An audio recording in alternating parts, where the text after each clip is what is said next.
Jeb Bowen with Infirmary Mound in Context, presented to you today by the Arc of Appalachia. Dr. Jeb Bowen has his PhD in anthropology from the Ohio State University and currently works at the Clark May Museum in Circleville, Ohio. Without further ado, Jeb Bowen. Thank you very much.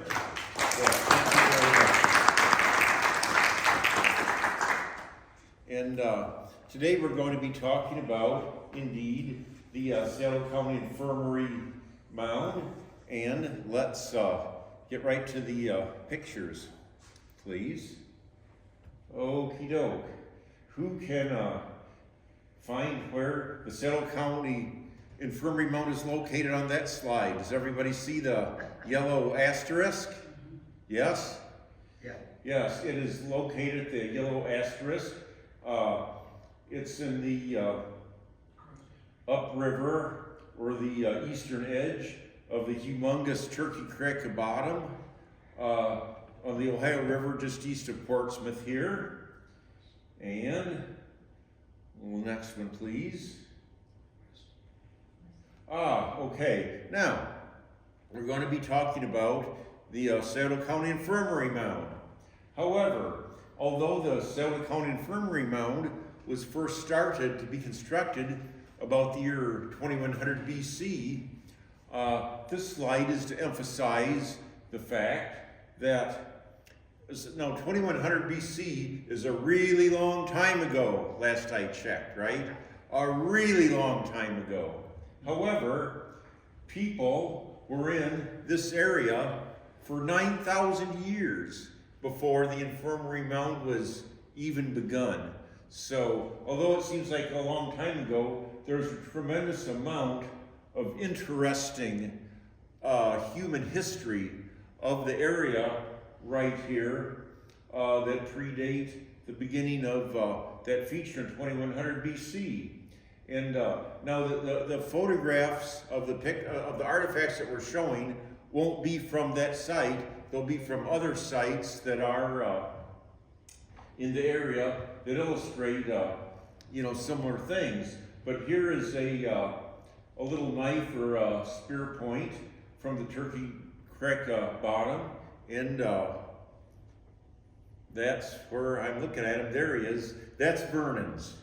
Yes, that is one that Vernon found in the Turkey Creek bottom, and it's like 600 BC, very long before the infirmary run was started. Anyway, let's go to the next one, please.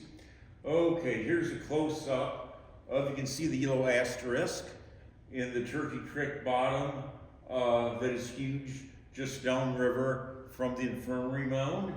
And as we use Jeff's nice thing here is Carrie's run right here.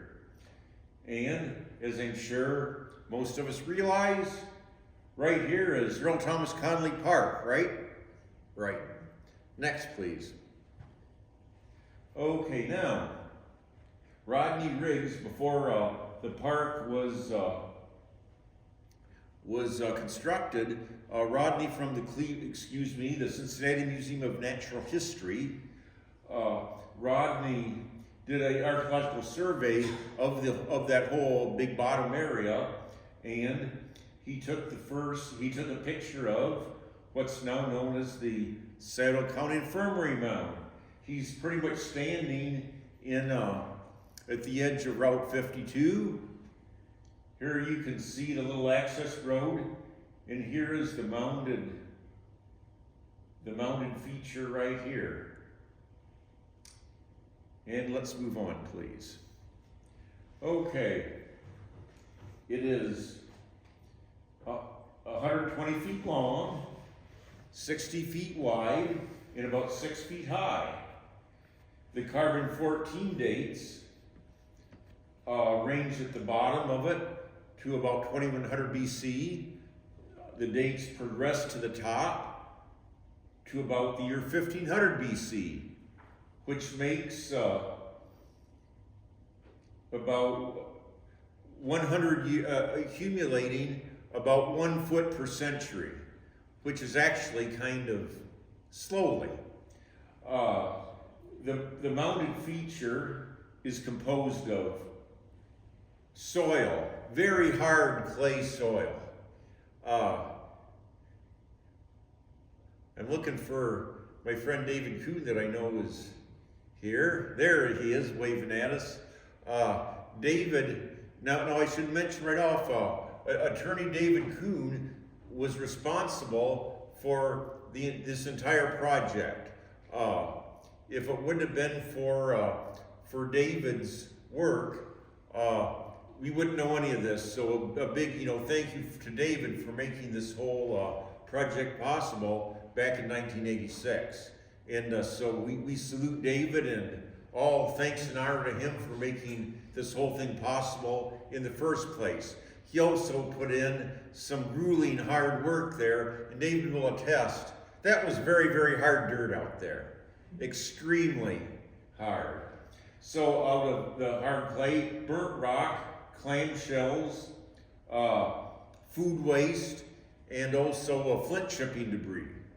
In other words, basically the stuff that would accumulate at a living site. Now, again, while we were having lunch, those of you that know me know that my memory is often poor, but rather than 5%, David reminded me that in 1986, the the mound was about 1/3 excavated. So, with 35 burials found in 1/3 of it, that means that estimating the entire feature probably originally contained and still contains, many of them, the remains of about 115 or so individuals that would have been buried there.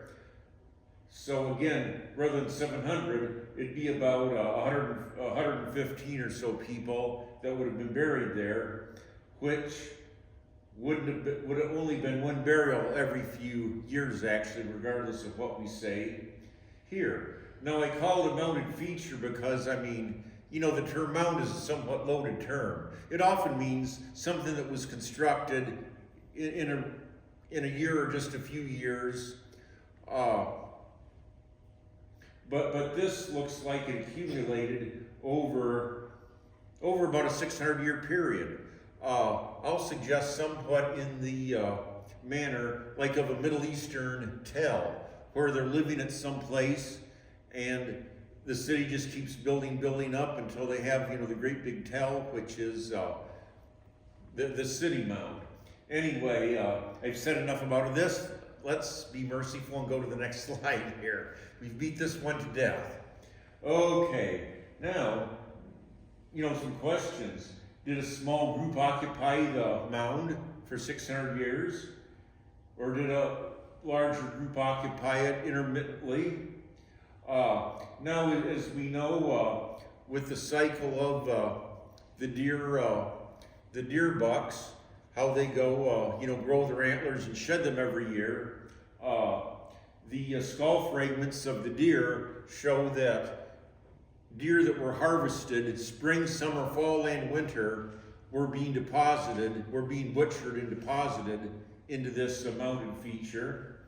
And another good question is, it's a real neat place out there, but are there other similar, mounds like that at the foot of the hills, up and down the valley?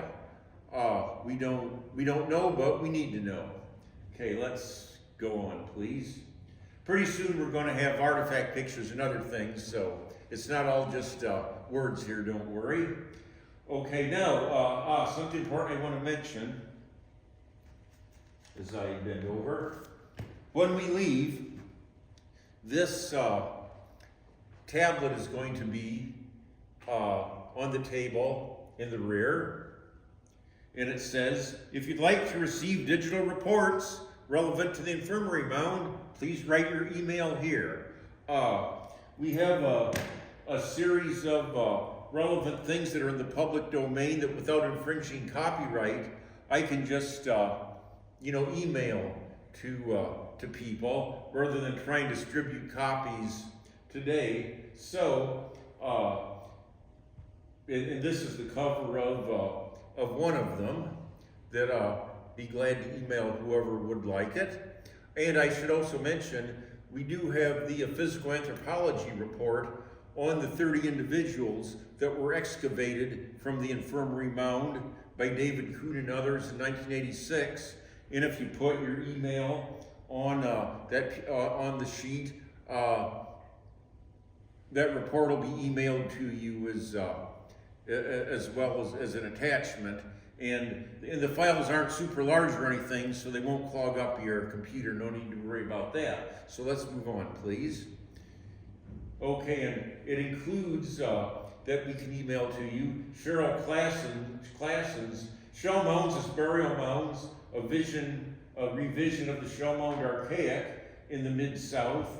And it basically discusses at length if these things are village settlement areas where the trash just keeps building up and they're burying people, or if they're constructed purposely as some kind of monumental mounded feature that's a burial mound. And you can have Cheryl's report on that. Let's move on from Cheryl there, please. And again, this is just something from her paper there. And but again, rather than belabor this, you can have your very own copy of the entire report. Let's move on. Now, the Riverton Culture by Howard Winters in the central Wabash Valley. Very similar culture to that built the mounted feature out at the infirmary. And let's move on, please. Okay, you can see it's located on the Wabash River. You can tell that Dr. Winters was an Illinois person because although they're on the Indiana-Illinois border, he only put the outline of the state of Illinois, his home state, so there. But you can see where they're located there, and let's move on. And you can see it kind of here's the Swan Island site, similar artifacts, similar time period. You can see it kind of looks like the site of the infirmary mound. And let's move on. And you can see here's a cross section of that mounted feature at Swan Island on the Wabash. It looks like a cross section of the infirmary mound out here. And let us move on, please. And here's simply the map of the soil profile of a cut through that same Swan Island mounted feature. It looks just like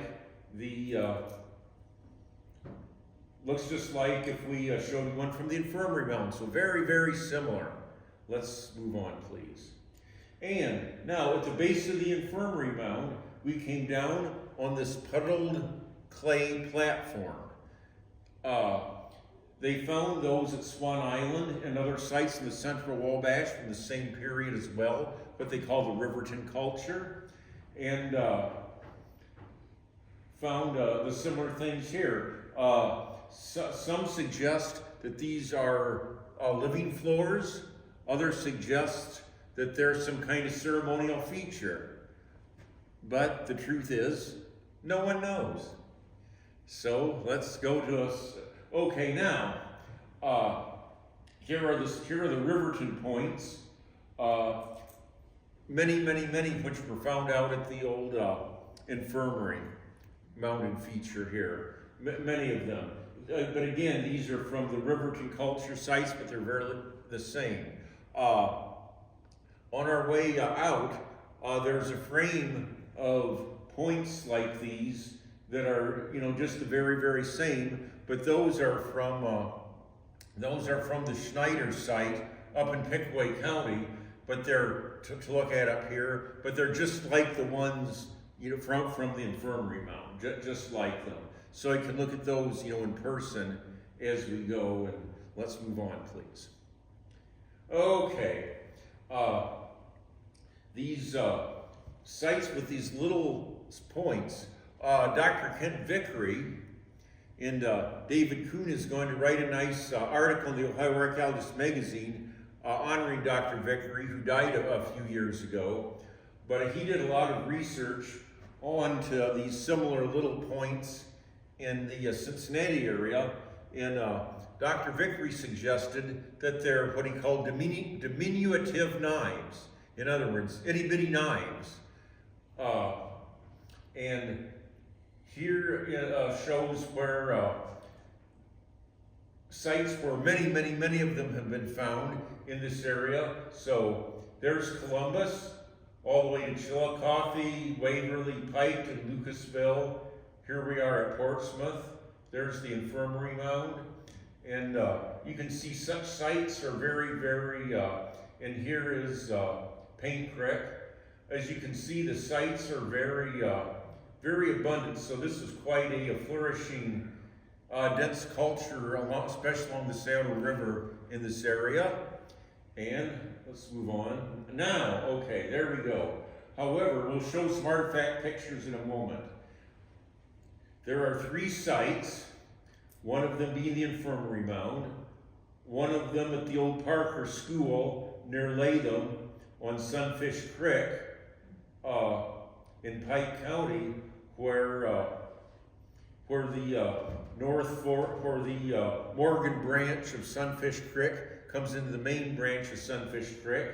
Also, right by Bourneville here on Paint Creek. At those 3 places, in the same deposits, there's hundreds of these little itty-bitty riverton points, diminutive knives, whatever. There are also hundreds of these great big heavy stem points that you'll see in a moment. So if there's any other sites that might be just like the Infirmary Mound, I'm suggesting it might be the Parker School site here at Latham on Sunfish Creek. It might be the Vandermark site up here near Bourneville on Paint Creek. So let us move on.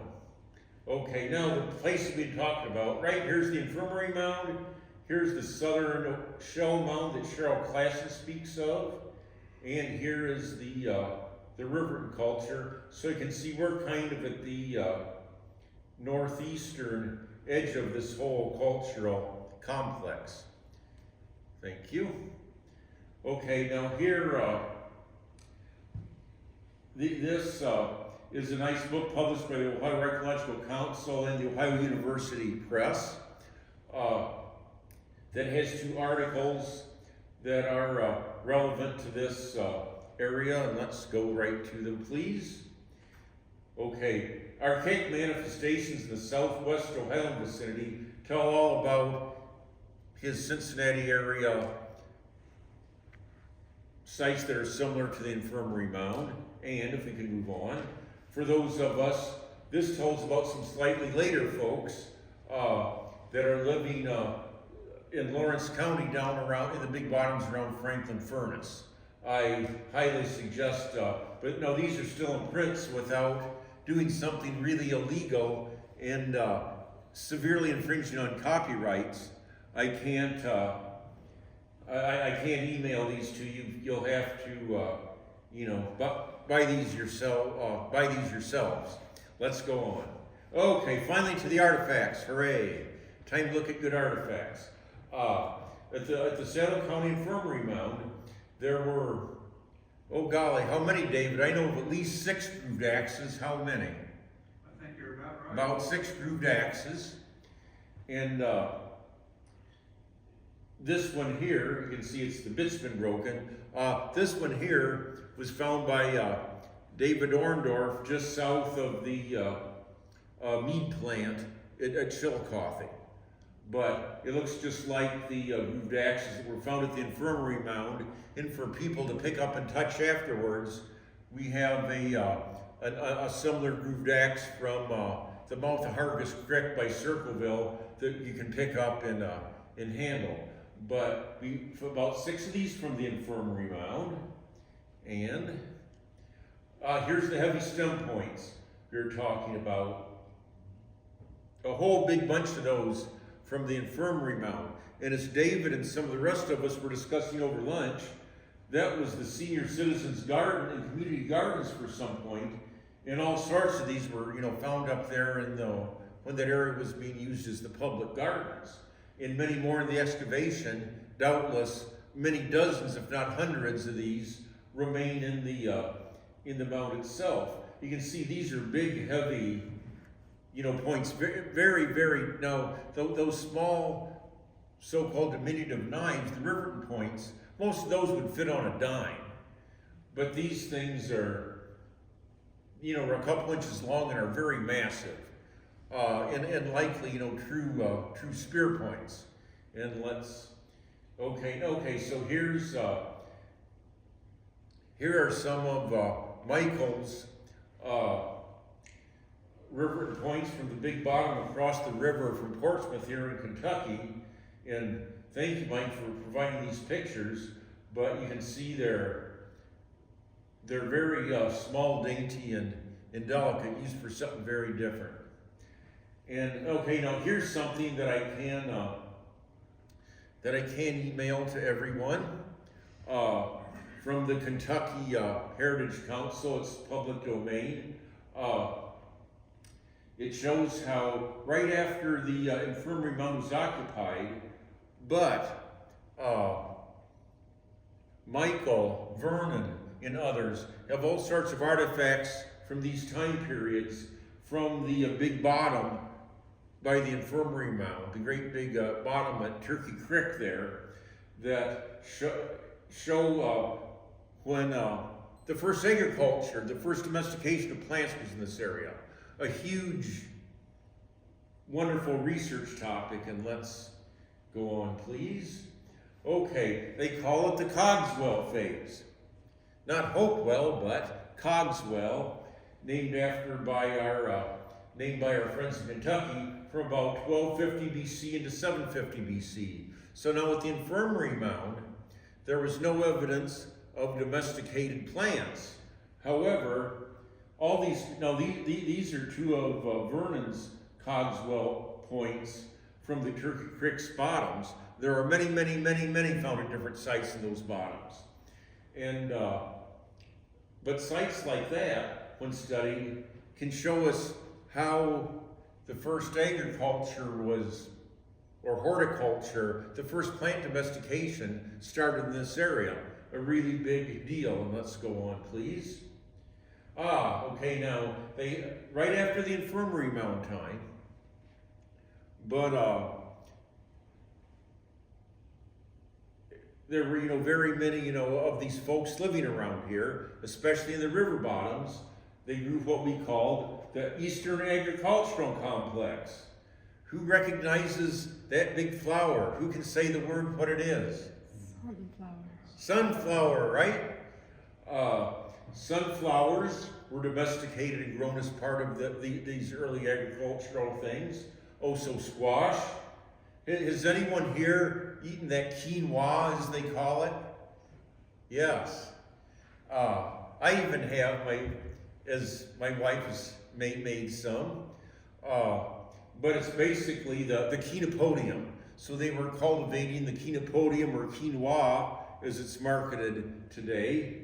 Also the maygrass in the erect knotweed. But you notice corn and beans were not yet cultivated around here. So we've belabored this one, let's move on. Okay, here's a nice book that, again, you'll have to, this one would be major copyright infringement if I emailed it out. So this one you'll have to buy yourself if you want it. But anyway, it's called Rivers of Change. Essays on Early Agriculture in Eastern North America, 1992, by Dr. Bruce Smith, Smithsonian Press. But anyway, he's discussing at various places around the eastern United States how this agricultural complex was developed. There not having been that work done around here, we in Scioto County are left out. However, I will suggest that the area right around here, especially the river bottoms, would have been some of the premier and most important centers for the development of these agriculture. Like Emily's book that's coming out demonstrates how the Portsmouth area was extremely important. The middle of a huge trade network and everything for many, many centuries. And I bet if we study the deposits of this, Cogswell phase, of which we have so many around here, with the importance of this area, as Emily and others are demonstrating, it'll shed a whole lot of really important light on the development of agriculture in eastern North America. And here's a couple of Michael's Cogswell phase artifacts.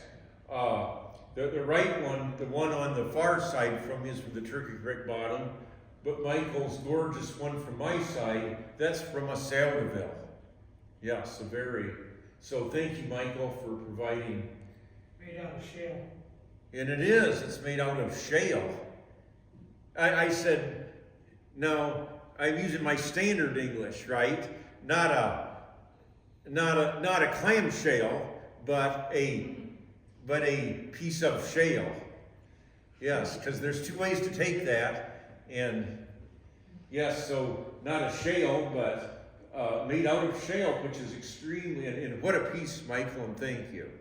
And thank you. And thank you, now, here are two of Vernon's Cogswell pieces from the Turkey Creek bottom. But again, very abundant evidence for that cultural period right around here. And let us move on. Okay, now, so many stem points, but here's two of the Cogswell phase points from 1250 to 750 BC. Notice they're corner notched. They're called Buck Creek points, but they don't look that much different than the later Hopewell points. Is there a functional or a cultural connection of these? That's to be determined. And yes, please. Now, back to stem points. The Adena period. As my mind goes, Emily, the name of some of your big, famous Adena mounds around here that are escaping me right now. Raven Rock. Yes. Karen was a big one. Yes. We found Adena Point.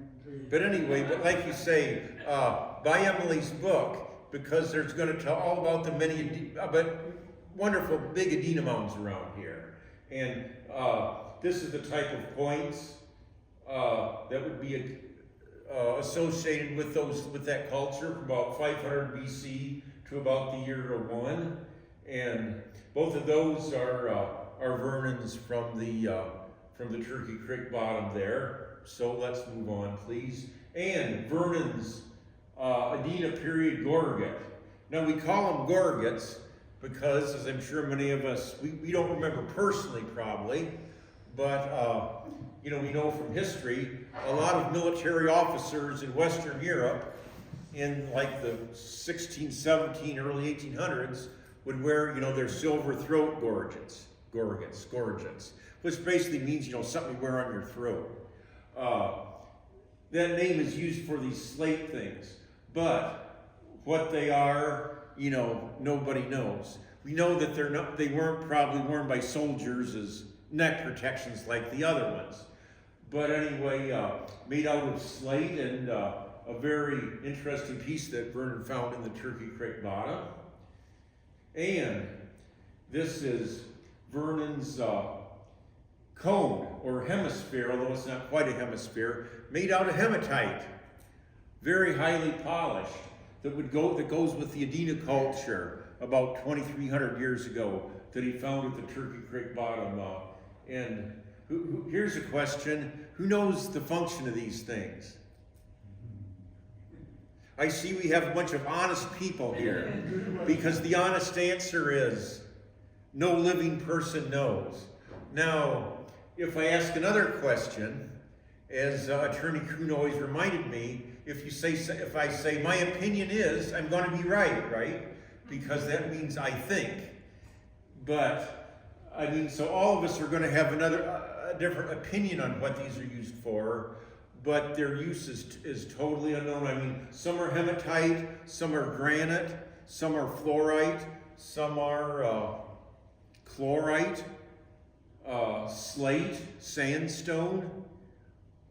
It's just totally unknown. We don't know. So, okay, moving right along. So take heart. We're almost to the end of what we're going to be talking about today. Before we get into the discussion period, again, the main focus of Emily's book, the Hopewellian earthworks around here. Here are two of Vernon's Hopewellian points from the Turkey Creek bottom. As you can see, look how the one on my side has been resharpened till it's almost gone, totally worn out. And the one on the right has sure been resharpened a lot too. But here's an interesting thing to study. In the area, once we get south of like Piketon, there's not that many of these Hopewellian artifacts we are used to calling Hopewellian from the whole Chillicothe, Circleville, Lancaster, Columbus, Newark area.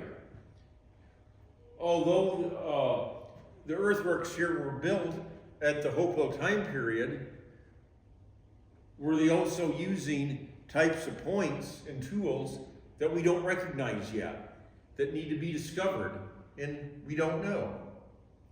So not knowing, let's move on.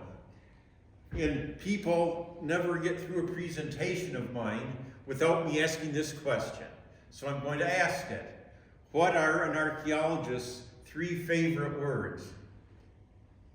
I believe so. No. You're getting close, but no. Diagnostic. Nope. What are given what I was just talking about? It's ceremonial. Well, that's true too, but what's an even better one? What's their 3 real favorite words? In my opinion. How about, I don't know. I mean, it's true, like, what's this used for? I don't know. What's this made of? I don't know. How old is this? I don't know. And that's, I mean, there's so much, because if I'm at somebody's house going over their cigar box of arrowheads from the farm, I say, oh yeah, no, these are this, and that's that, and that's that, and that's that. But they say, well, Jebbo, what's this big pile? I say, those are the ones I have no idea about. But again, I always hasten to say, it's not the fault that your artifacts aren't good, it's the fault of our knowledge is deficient. We need, we just haven't learned what these are yet. Hopefully the key word is yet. Okay, here are 2 of Michael's wonderful Hopewellian bladelets from the Turkey Creek bottom. In the Hopewell times, shortly from about the year 1 to about the year 400, they made these very nice prismatic, bladelets, often out of just gorgeous material, such as this. And they came with the Hopewell culture, they went with the Hopewell culture. Now, I forget either I was ill or I had some conflict that I couldn't change, but who was here to see the program earlier this year on the horseshoe mounds? A whole bunch of these, were found up there in that work. But there's, again, now for production sites of these, and my poor wife there, because I'm transported with emotion every time we drive by there. But there's production sites for these things all the way from Flint Ridge near Newark, through Lancaster, through Circleville, through Chillicothe. And the closest production center we know about these is between Piketon and Lucasville. Who remembers but me, because I'm fixated on it, when you're going by those stone quarries just north of the Pike County line, where they have all those big, like tank-type truck trailers parked. Anybody but me notice that? Good. That's the under where those trailers are parked. That's where a humongous production center for those things, and a couple in the nearby fields in those stone quarries. But although there's a few found, those aren't north of here. They're very widespread. But around Portsmouth itself, it seems they'll be found in concentration someplace, but they're not widespread like in other areas, which has to mean something important. And speaking of important, okay, now to one of the so-called heart of the matter here. And again, hoping for a lot of audience participation here, please. What birdie is this? Given what we're talking about, Raven Rock, and how about the Raven Mound that was out there? Now, as I'm sure you know, the Infirmary Mound area has had a very tumultuous or disruptive past. I mean, building the county infirmary there was a major, disruption right there of the landscape. And then we have US Route 52 being built right there.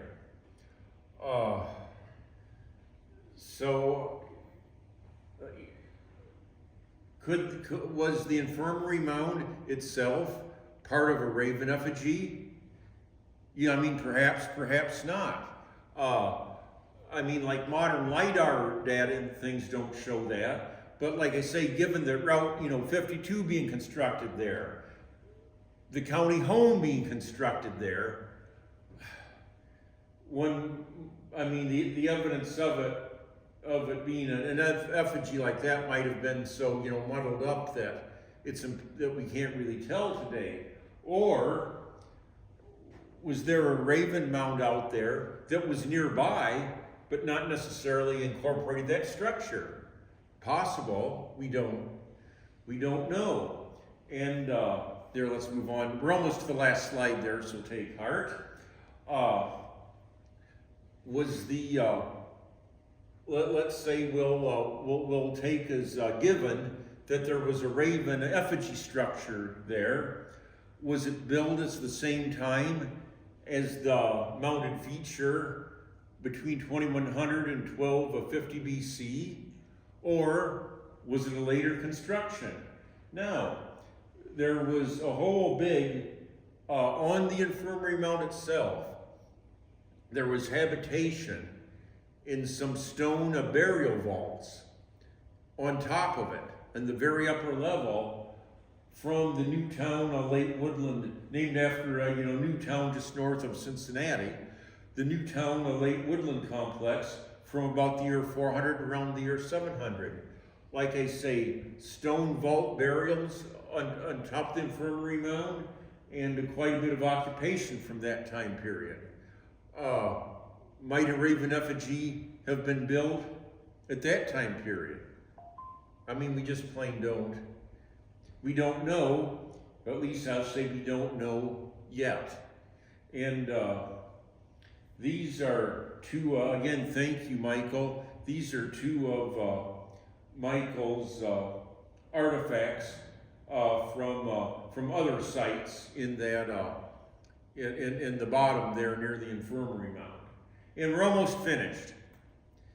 Okay, and again, getting back to Emily's book, from about the year 700 to the year 1100, quite a strong so-called intrusive Mound Jacks Reef culture presence in this area. And Emily, in your book, will you have a picture of that really neat face? Yeah, well, I have the illustration of it. Well, yes, I mean, you have an image. Yes, an image. An image I should have used. That word, an image. And just one of the most spectacular artifacts ever found in Ohio, or anywhere, I will argue, anywhere. And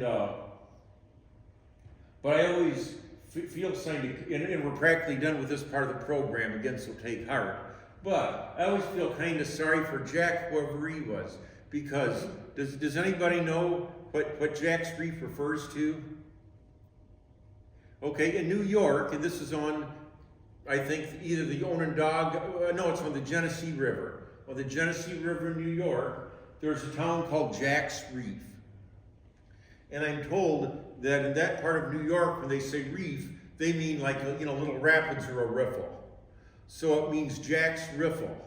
So I got on the internet and I looked up their town history of Jack's Reef, even asked folks like in their historical society.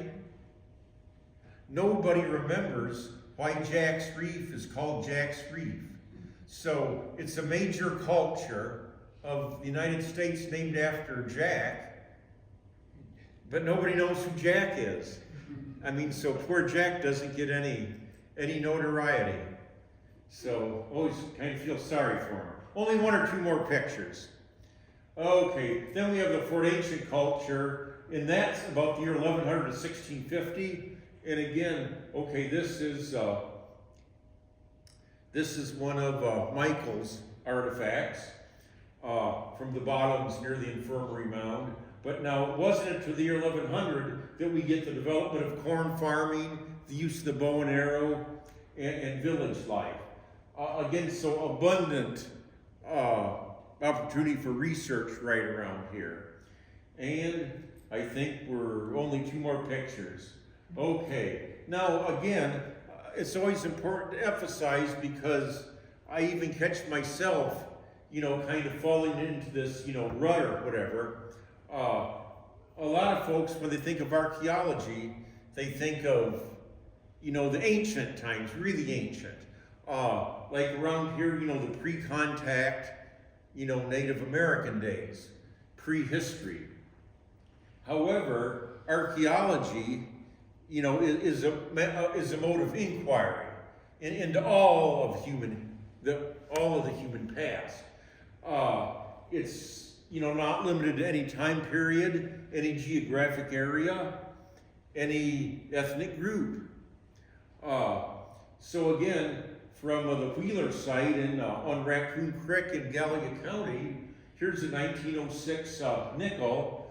But again, archaeology is just as useful for investigating things, that aren't any older than I am, which is old enough, but not quite prehistoric yet.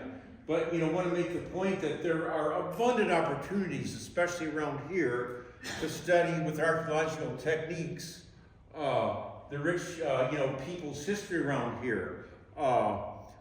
For example, like, what was life up over the years, up, whatever hollow? How about grist sawmills in the Scioto County area? How about transportation, like railroad archaeology, the steel industry, things like that? I mean, a whole host of interesting things that can be examined. And I really, and thank heavens for everybody, this is indeed the final, thought of the podium presentation here.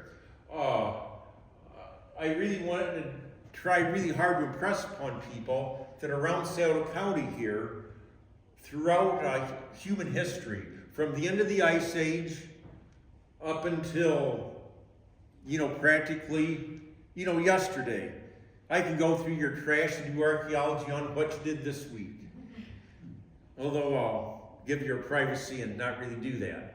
But in Scioto County here, we have abundant and wonderful and extremely rich field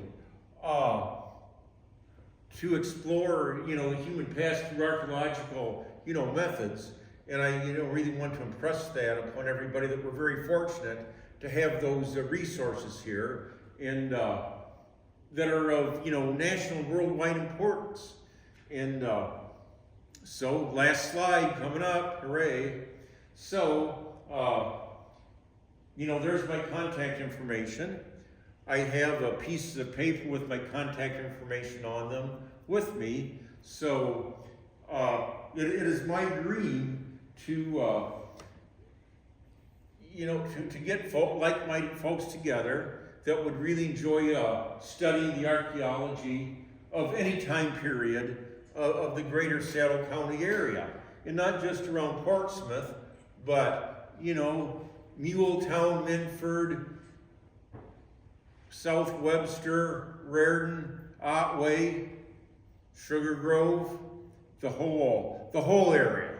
And because there's just so much wonderful, rich things. And, my wish is, not to come in and say, hey, folks, help me on my project, study this. My dream is for folks to have their own projects of their own interests, with myself assisting, because I've had a bit of training and all that, with my folks trying to assist and help people any way that I can. So again, thank you for giving me the floor for a few Yes, minutes. break the monotony. Is it appropriate for Mr. Jerry. any discussion? Your questions now? Vienna area, we lived in Circle for many years.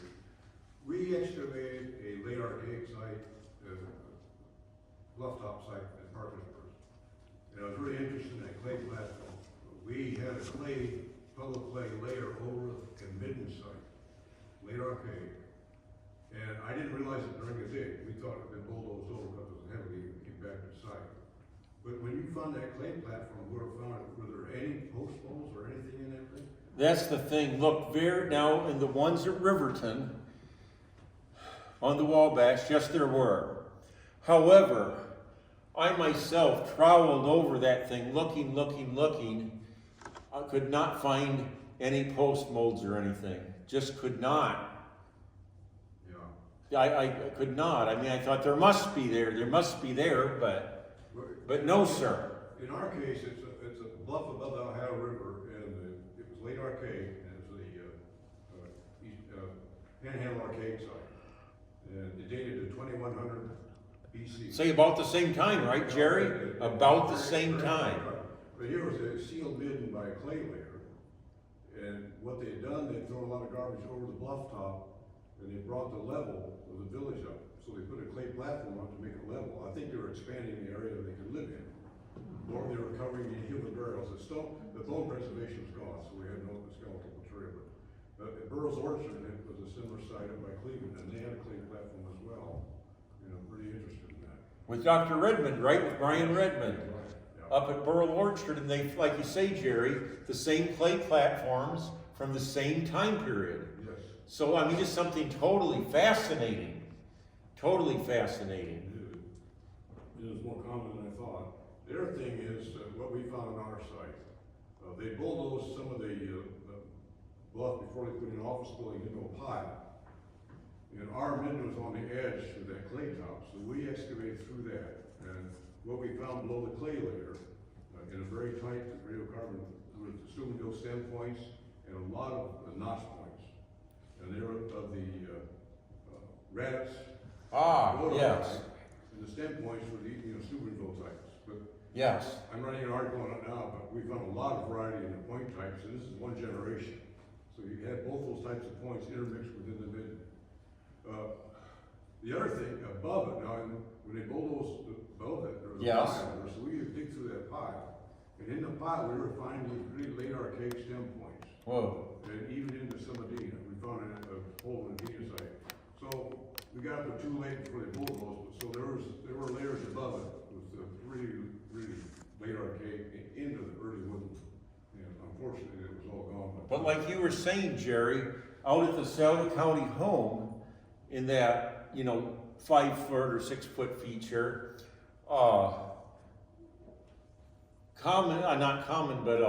consensus suggested the stem points should be more common in the lower levels. And then as we went up in the profile and the layers, there should be more of the small notch points. But that was not the case there either. There was the same proportion of stem points to notch points in the base, in the middle, and in the top. Like you say, the very same generations using both styles. Just like you said, Jerry. Just like you said. Yeah. It's frightening when we find the same thing. Well, it's not frightening, but when you get into these guys that are splitting hairs and point to apologies. It's not a hair splitting exercise by any means, because there's a lot of, styles, individual styles. We have the Riverton style points in our area as well. We found none on our side, above or below. Not there, But they're on a river, they're a high river bottom there. but not right on, We didn't find any on that side. was that your Martown? Yes, Martin said. Your Martown. I also had a question. Oh, yeah, please, About that clay. yeah, layer. thank you, Jeff, for breaking more monotony here. Well, that's okay. You had kind of jokingly said that how difficult it was to dig through that clay layer. As David will agree, digging through that was no joke. So my Yes. question about it is, you also mentioned that there was a lot of burnt rock. Yes. Do you think that they may have baked the clay layer? Like they had set it on fire? Was there evidence of that? So it like made it almost like a ceramic? It was so that you could still make a little ball with it and roll it. Okay. Second thing I had on Riverton yes. culture. Yes. I don't know if your map reflected this because it wasn't that granular, but there was a cache of about 115 Riverton points that was found across the street from the entrance to Serpent Mound. Oh, And I can talk to you about the details of that if you're interested. actually, not that, but Serpent Mound from the bottom was still on the map, yes. Okay. But like you say, the scale wasn't such that you could, Yeah. even though here we are, president of the Friends of Serpent, and residing there, I mean, it wasn't that you could just, without the landmarks, just see which one was you, but Right. the Ohio Brush Creek bottom at Serpent was there. Okay. The other. But I didn't know about the cache that you spoke of. I didn't know about that. No, Yeah, Jeff, thank you. there's that was something that Bill Pickard showed me. OHC has that in their Oh, collection. neat. The question I had was about the possible raven effigy mound. Yeah, what do you say? That's the first I've heard of that Wow. as a hypothesis. There's other here that know way more about it than I There's a do. lot of local folklore. Way more. Okay. Way more about it than I do different folks here. I was just kind of curious about the origination of where that info came from. Is that We're ready for any comments. Yeah, I haven't it edited. seems- I haven't edited For any that comments, yet. please. If you get out in the field, certain times of the year, I've taken pictures for 30 years, 40 years. I have one picture with Raven Rock and the wind. I mean, it looks exactly like a raven. Yeah, but we're talking about the mound, so the whole Well, reason. plus there was a mound on top of Raven Rock that Charlie Wirtz talked about. There was Yeah, one where the high yeah. school is. There was one in the field behind it that I hunted a bunch years ago. And there's just way more than we know. Right. I mean, because, I shouldn't think so simplistically, but those of you that know me well know that I do often think simplistically, although I know not to do that. But I mean, at first somebody said, oh yeah, there's supposed to be a raven out there. I just had in my mind, it must either be incorporate the infirmary mound or nothing. I mean, that was the only option in my mind. But now I realize, well, that's entirely possible. There's other options. I think the hill was. Yeah, there's the other Raven options. The infirmary mound was just on one side. Yeah, there's other There's options. a mound on top of it, there's a mound. But like you were saying, Vernon, a way more complex situation, a very complex situation, right, in Emily? A very complex situation. I'll send you the picture though. Thank Doc. you. It makes it look just like a raven to me. I just wish I knew as much about the past, Ohio's past, as I did when I was in my 20s. I was so sure of so much. Oh yeah, this is this, that's that. Oh, we got that nailed down. But Dr. Abreu from Nigeria, he would say to us, kids, he'd say, we thought we were the big folks, but us 19, 20, 21-year-olds, we were awful smart. I thought I was awful smart. And he'd say, you will learn, the more you study, the less you actually know. And we thought, oh yeah, whatever, but now I see Dr. Arewa was right. Absolute truth. Yes, Dr. Arewa was right. But anyways, yes, help us, Jerry, please. Well, these Riverton points, you know Justice is looking point types. Yes, Jerry. In Illinois. But when I originally came from Illinois, when I moved to Ohio, I started hunting up around the Pickaway County. It's just full of these Merriam, Trimble, Riverton style points. And generally they're found by water. Yes, sir. Illinois, they think that they probably weren't arrow points because they're early archaic, but they thought they might have been on trident at, darts. I can see that, Jerry. So, they're small and they have 3 or 4. But like you say, Jerry, look at all those in the Pickaway Plains, Yes. right? Full Every time I think, oh, I might know most of them, somebody says, oh yeah, but at this spot too, I found 50. And they're just, and for those that aren't familiar with the Pickaway Plains, besides being right along the Scioto River, there's all these old channels and everything, and oxbow lakes and similar things. A very, as Jerry knows better than I do, a very aquatic. It'd be the perfect place for a trident, wouldn't it? Yes, there's a lot of them, yeah, it would be. Out in the Pickaway Plains there, and you get those oxbow lakes, I mean, if you Yeah. check those out, you can find some interesting things, I'm sure thou art right, Jerry, yes. And, but it's really interesting because the points are so small, you can't imagine them on a normal dart unless it was a true arrow. They had arrows in. But they seem to go a little bit across cultural lines too. You find a lot of them in Hopewell sites. Whether it's a mix, but some of them are single component, but you generally find them on their sites. Well, it's something that frightens me, Jerry, maybe with your West Virginia perspective, you have, can help in this a bit. But then, I show the points to people like, Mark McConaughey and others in Pennsylvania, and they say, oh, these are middle and late woodland, Kiski and Garver's Ferry points.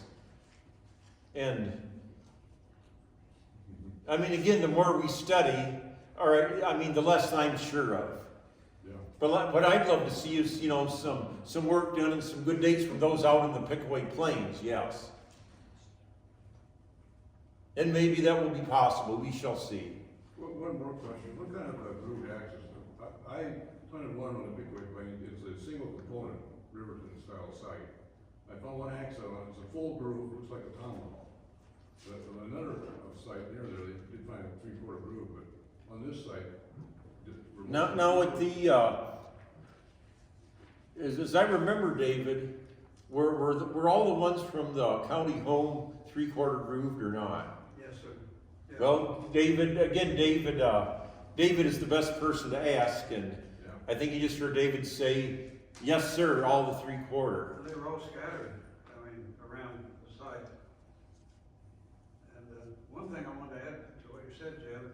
Yeah, please, I was say here without we wouldn't be here if it were not for David, so we're listening to David. Mixed in with all these 35 burials, was in just the area we excavated, there was evidence of habitation. Fireplace hearths with ashes and charcoal, and it looked like, when someone died, they just covered them up and lived right on top of that area and kept building up the level. And the radiocarbon dating for the deeper areas was older than the more recent. And then, most of all but 4 of the burials were flexed and 4 were extended. They were towards the top of the level, so that was more recent. Do you think that what you say habitation area that had like a fire pit with ash and stuff, could that have been a cremation site instead? Well, we didn't find any bones in the ashes and the charcoal. It was all just red clay and hearths with black charcoal and gray ash. And everything was scattered. There was nothing hardly with the burials, and there was the points we found were just scattered in the midden. Mussel shells, river clam were there. Had splintered animal bones. I guess they ate the marrow out of the bones. Animal bones, all kind of animals, as Deb noticed. Didn't it, David? It looked like it was built up of living debris, Yeah. just living debris. One burial, extended burial towards the top had an arm missing, and there was a dog burial that the physical anthropologist, Dr. Scioto, Ohio State, later found evidence in the bones, it had, by the, where on the bones, everything, it had been used as a pack dog. Oh, wow. Yeah. Yes, a pack dog. Another thing too, Dr. Schule's report of the site, skeletal material at the site, said that a lot of the radius and ulna bones in the forearms had been broken and Yes. growed back. And he said that that means that they had a violent society and they used the forearm to block a blow or something. In fact, the whole, in that whole report is available that Dave is speaking of, so we'll circulate this and just, anyway, put their email down and we'll email them Dr. Schule's other reports as attachments. Did he say this was the oldest later barricade site in the area or something? From which skeletal sample was available, absolutely. Yeah. Absolutely. I want to add one more thing, and it's not anything to do with the Infirmary Mound site, but you asked what cones were used for. What do you say, Mr. Well, Kuhn? Dr. Stan Copeland, who was Oh, what did Dr. Copeland say? from Worthington, Ohio, told me that when Mound City was excavated and the shaman's burial Okay. was excavated, there was what appeared to be a bag of cones Oh. his waistband. And so they concluded that the cones had some medicinal or ceremonial value. Totally interesting. So he said. Totally. Vernon, please. I believe just. Much of the show was it was really David, Vernon's, and Michael's, show. So please, Vernon, The yes. terms I've always been intrigued by them and asked everybody I could ask and study. I personally think that they were great sky watchers. Ah, And if you want to watch the sky, you got to do it over a period of time to make any sense out of it. And the native tribes that we know of in the 1700s, they would lay out a skin and have rocks and move them. Okay. Here's the Big Dipper. like a sky man. Here's the Big Dipper. You know what I mean? Just track it. A sky I think- man. that's just my opinion, that they could well been used as a sky tracker. Makes sense to me. And you found a cone and I haven't. Well, it could be anything. We don't know. I mean, that's obviously a guess, but I think it'd work and it'd be important and probably the shaman would be the one doing it. I don't have any better idea. I do not. Any other discussion while we're still in session here? Just one Oh, point. In Illinois. Yes, they're please. Finding on the alluvium below the bluffs along the Mississippi and all, they're Yes. finding these late archaic sites that are really dense. And if you go out in the fields there, you won't find much material. They're putting a highway like Muscatine Highway in the Mississippi River. It was a red ochre site. I mean, it was tremendously heavily occupied. But they're finding a lot of those, and very deep. Some are very deep. whoa. And David was about to say something, I'd please. just like to know what everyone thinks the plummets were used for. That's a good one. The what? Plummets? Plummets? Look just like carpenter's plummet, but we find them in, So some are teardrop type. Yeah. Some are bird-egg type, acorn type, Mostly grooved, some are drilled. Well, we know they did archaeological alignments and people today use plummets, builders to Well, that's a thought. make north, south, east, west lines. I mean, that's as good a guess as I can guess. Some think that are used on casting nets as weights.